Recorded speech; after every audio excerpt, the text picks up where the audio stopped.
Venezuelans have been marking their 200th year of independence from Spain, but President Hugo Chavez was the notable absentee. So why had the information about his poor health been kept confidential all this time? Why is he so reluctant to delegate power? And what will Venezuela's political outlook be if Chavez doesn't compete in the next presidential election? This is Inside Story.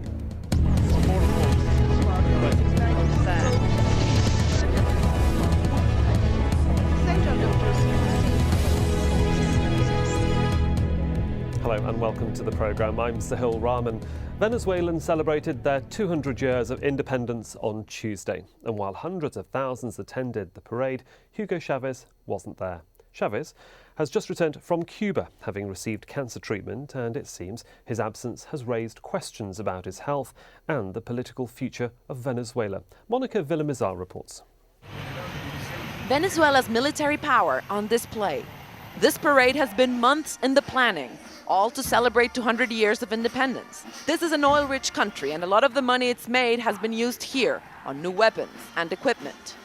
But the man who's driven some of the biggest changes this country has seen was not here in person to celebrate with supporters. Venezuela's Hugo Chavez was hoping to exhibit the Sukhoi fighter planes and surface-to-air missiles during this military parade, but he did not make it, casting doubts once again on his health situation. The former soldier did make an appearance on Twitter and via television from his presidential palace, 10 kilometers away. A mi pueblo amado, a mis soldados amados. My beloved nation, I am here, getting better, but still recovering. We have begun another long march. Today we are beginning a new leg of our great climb to the peak of a complete nation, independence, sovereignty, development, socialism, and humanism. And so the so-called socialist army was left to salute government ministers and heads of state from neighboring countries. Some acknowledged that they were somewhat disappointed by Chavez's absence. We are behind our president, and it is very clear that he needs to take care of himself and recover. He is the only indispensable person for this political process and for this country. As children and civilians took pictures with soldiers and tanks, and dignitaries left, one of Venezuela's main opposition figures was attacked by Chavez supporters and had to be escorted out. A sign of the sometimes violent divisions that exist here between those who see Chavez as one of the country's greatest heroes and those who think he's become its biggest liability. Monica Villamizar for Inside Story, Caracas. Well, joining me on this edition of Inside Story in London, Cecilia Susterman, lecturer in Latin American Studies at the University of Westminster, and in Caracas, Venezuela, via broadband, Eva Golinga, an attorney and author of several books on Venezuela, including The Chavez Code, Cracking US Intervention in Venezuela. A very warm welcome to you, ladies, on this edition of Inside Story. Eva, can I begin with you in Caracas? How much was it a surprise to the people of Venezuela about the health of the president, and are they surprised at the way the information perhaps could be perceived as being drip-fed? First it was an abscess, then it's cancer. Well, first it was an abscess, and I think that President Chavez himself has made it very clear, given all the details of what's been going on with his health over the past few weeks. And so, yes, obviously, everybody was surprised, even Chavez himself, and he said that this was very unexpected when the abscess was detected initially on his arrival in Cuba, and that it had to be operated on immediately. Obviously, I mean, it's a very dangerous situation to have an abscess inside your body, especially in that particular area in the pelvis. So, yeah, I mean, it's not something that anyone was expecting at this time. Of course, I mean, Chavez is young. He's 56 years old, almost 57. He's very energetic. He's very active. I mean, he's a workaholic. You know, he's completely dedicated to his government, to the people of Venezuela. He's not taken a vacation in 12 years. He doesn't take sick days. I mean, we've seen him with colds and stuffy noses over the past few years. He works through it. So, of course, it was a surprise. But I think that overall, despite a lot of the manipulation in the media and some of the discourse coming out of his opponents, that most people have been very respectful of the fact that he also has a right to rest. He has a right to his privacy and to his intimacy, and that the government did inform as things developed. I mean, initially cancer was not detected. He did not know he had cancer. It was a pelvic abscess, and he informed himself within hours of the operation that he had initially what was going on, and he was on a path to recovery. So yeah, I mean, I think that people overall in Venezuela are respectful of the fact that he needs to recover from this situation and that he is recovering just fine. He wasn't absent from the bicentennial celebration. He was very present. We'll get into that as well, of course, Ava. Yeah, you've given us a good impression of certainly what's the thought process of what's been going on in Venezuela. Celia, let me bring you in here from London. Of course, the absence of the president for such a long time has raised many questions. And one of them was, is there a constitutional crisis in the offing because of the distance and the time that he's been away from the country? I mean, has his early return, do you think, allayed that criticism? Well, I think that what the whole process has highlighted are the dangers of a political system that relies too much on one person. What Eva was saying about Chavez's, Chavez as a workaholic and the fact that he never takes holidays or whatever, I don't think that is a merit in 12 years. I think that shows this obsession with controlling everything, and somehow that nothing can happen if he's not at the forefront. And I think no political system can endure that kind of centralization of power in one person.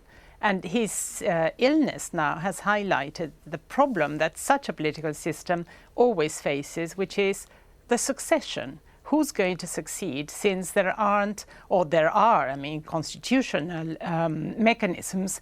There is a vice president, but nobody thinks that that vice president would be able to take over power from Chavez. Ava, would you agree with that analysis of the situation, that it's perhaps sometimes dangerous to have all power in one man's hands? Well, I don't agree in the case of Venezuela, because all power is not in one man's hands, despite the way that things are portrayed through most media. I mean, Venezuela. But it is generally perceived, though, is it? It's generally perceived, though, isn't it, that he does have a control across the whole spectrum of both political and social life.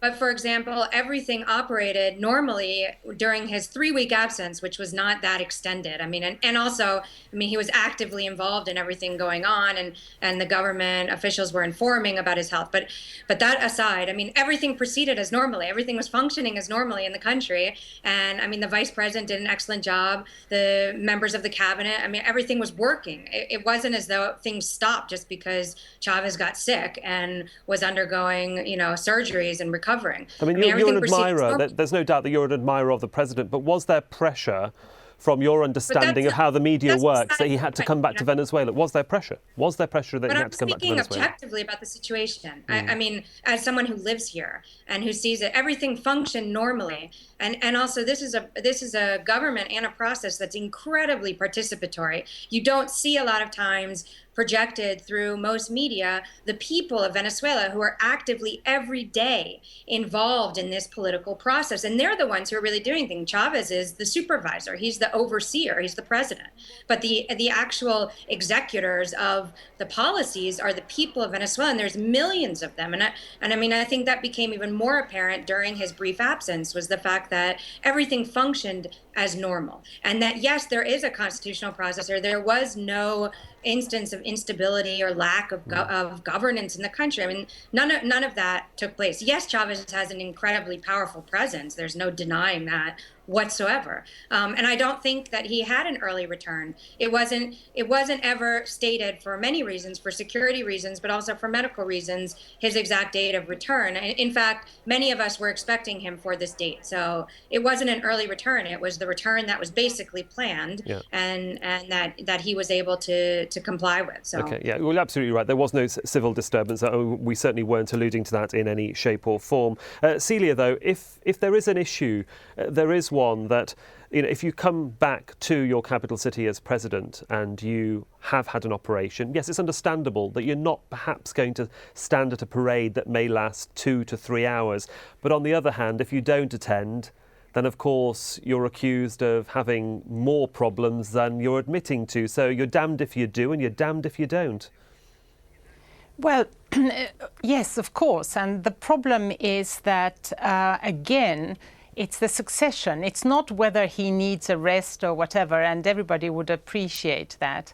But the fact that he isn't there and he hasn't, for something as important, and he had to cancel a summit of Latin American nations, just raises the question of how very serious his health condition is and what would happen if he is not able to control everything. And if I may say something about what Eva said about the millions of people and how the people of Venezuela, I think, Chavez has got the support, according to the figures I've seen, of about half the population of Venezuela. It could be perhaps 52%.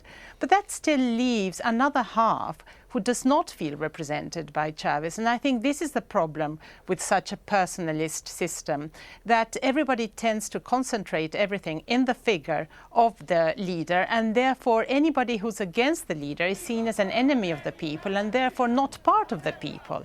And I think that is the very big danger, the divisiveness of the Chavez system, which has really split Venezuela down the middle almost. Well, if you're nodding in disagreement, certainly, I'll let you just comment on what Celia just said, because I want to bring in the question about the fact that if everything is running to normal, as you say in Venezuela, why didn't the Vice President host the summit of Latin American leaders? Well, first of all, on the other issue, this is a country, Venezuela is a nation that has been polarized since I've known it. And I've lived here on and off for 18 years before Chavez was elected in 1998.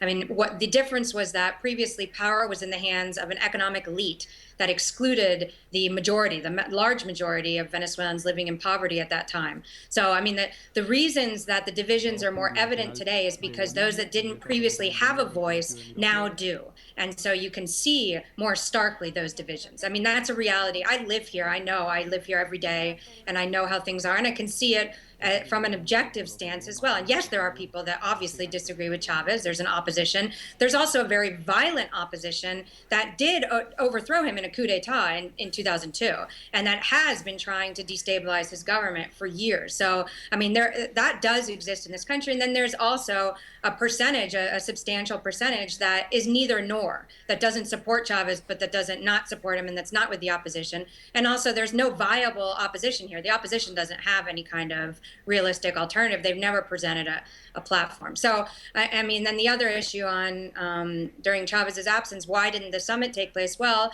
I mean, this was an initiative of President Chavez himself, that I can say is true, and the creation of the community of Latin American and Caribbean states, and he wanted to host it. I mean, of course it could have gone on without him. The vice president could have hosted, but Chavez himself said we wouldn't have been able to do the job that we wanted to do. I mean, there was a portion, obviously, of the government was very concerned about his situation, his health. I mean, his absence physically from the events yesterday, I mean, they did it in this very sort of creative way where he was able to participate and actually open the event from the presidential palace via satellite. But I mean, understand, he's undergoing chemotherapy.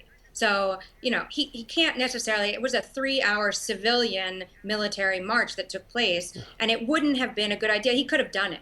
But just the day before, on his return to Venezuela, he spoke for about 45 minutes to the people in a very energetic speech. And then he received 16 foreign ministers from Latin America and representatives from 4 other countries. I mean, so he was already, and then yesterday he also did receive and meet with 3 presidents that came up for the bicentennial. So he is active and doing things. Okay, well, if we move on from, perhaps, let's move on now in terms of the stamina that the president seems to have. And a slightly obviously related subject of the elections, the pending elections, possibly in 2012. I mean, running for the presidency, Celia, do you think he will run for the presidency again if, from your perspective, there is no viable, groomed president or next president in his eyes?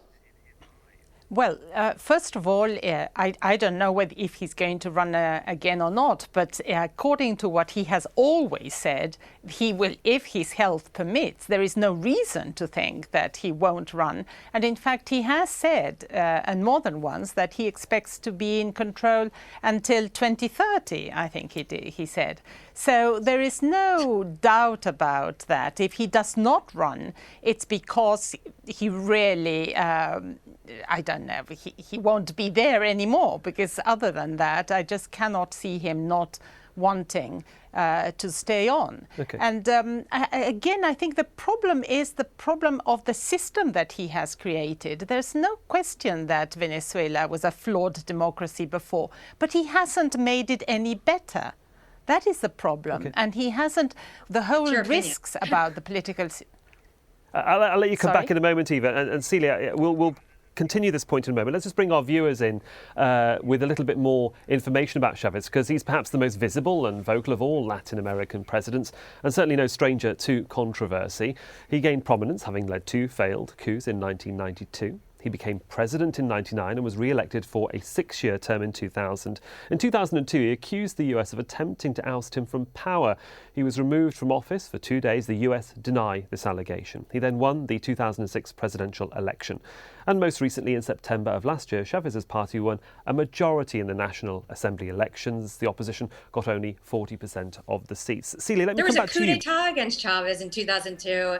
It wasn't that he accused the US of removing him from power. Don't think we really are concentrating on the real problem. And the real problem, there are 2 problems here. The political problem of what is going to happen with the succession if President Chavez is not able, because of health problems, to stand again.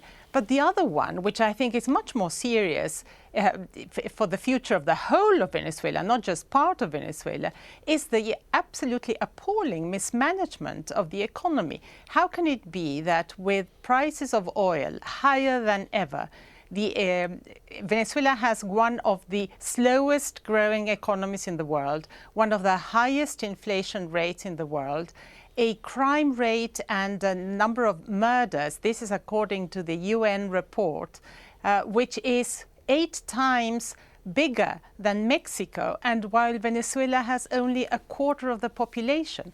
There are shortages, there's a collapsing infrastructure.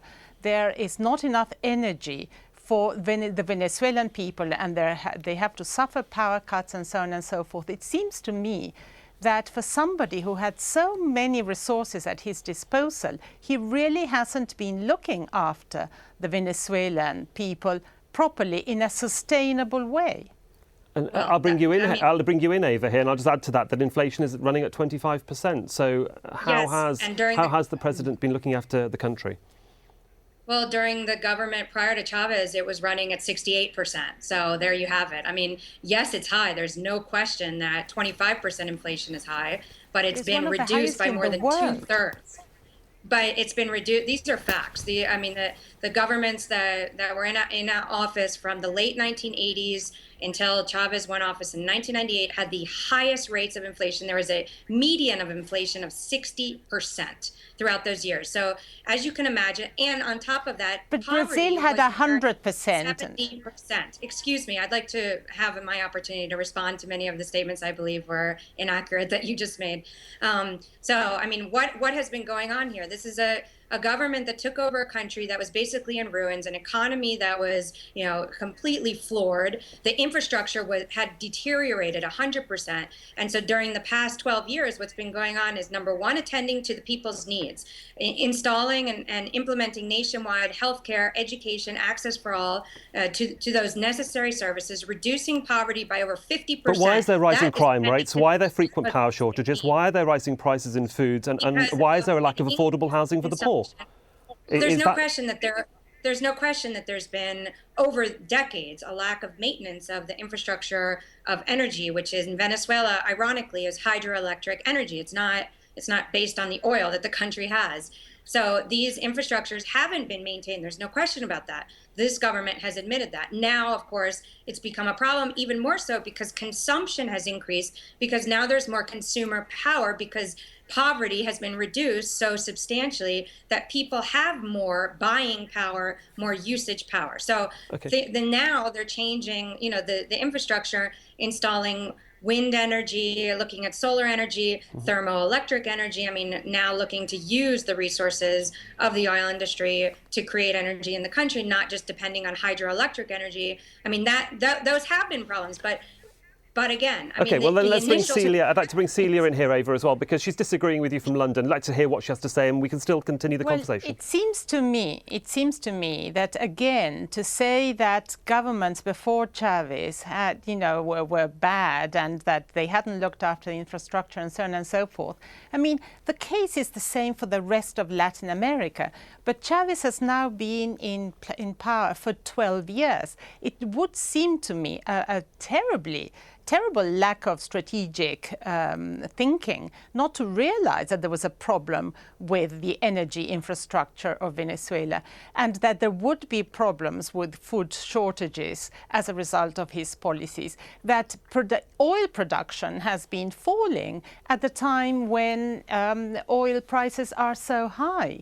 So, in fact, Latin America as a whole, that for the last decade has been overcoming decades and decades of poverty and exclusion and inflation, etc., have now many countries put in place policies that will make sustainable the constant drop in poverty numbers. I'm thinking of Brazil, I'm thinking of Uruguay. It's true that Chile now has, for the past year, a right-of-center president, but for 20 years it has had left-of-center governments, and social inclusion, drops in poverty, sustainable development have all been achieved. So in a way, I think that those governments in the rest of Latin America that have followed more social democratic, if you want, policies rather than so-called revolutionary policies have in fact been much more revolutionary in terms of the social inclusion that they have achieved than